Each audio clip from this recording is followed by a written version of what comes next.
Well, for the residents of North Bay and our tourists, the waterfront is such an attraction, and it's become so beautiful. You know, in the early 80s, nobody came down to the waterfront, and we've seen development happen over the years. In the last 7 years, the provincial government's invested over $6.5 million in assisting with the underpass that connects the downtown to the water.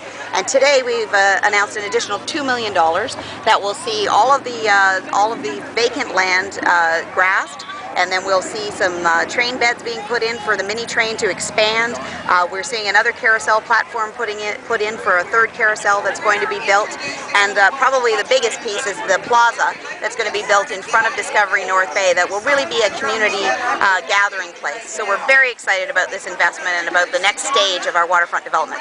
So not only is this good for the city's image and tourism and whatnot, but it's also going to create jobs. Maybe talk about that a bit. Sure. As part of our Open Ontario plan, the provincial government is all about investing in our communities and infrastructure to develop jobs, to create economic growth. So this big project should see about 80 people hired over the next year and a half in construction work in our community, which is really important. And we also will be left with just a beautiful monument for the city. And how long should the jobs last for? We believe that this project should be finished by the fall of 2011. This stage of the project, there's still another couple of stages to go to put in the other attractions that the Community Waterfront Friends have developed, but this next stage should take about a year and a half as we finish off all the land. When you look at projects like this, a lot of communities put in their grant proposals.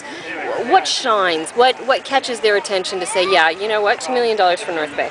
Well, I think for the Northern Ontario Heritage Fund, it's about investing in our northern communities, and this is such a great community project. We've seen it develop over the years. We keep seeing improvements every year, and it's got such community spirit. You know, the volunteers at the carousel, the volunteers down here at the waterfront that do the gardening. I mean, we've got an incredible group of citizens here who are investing in our waterfront with their kind of blood, sweat, and tears, and so it's a delight for the province to be able to support them with an investment to allow them to take it to the next level.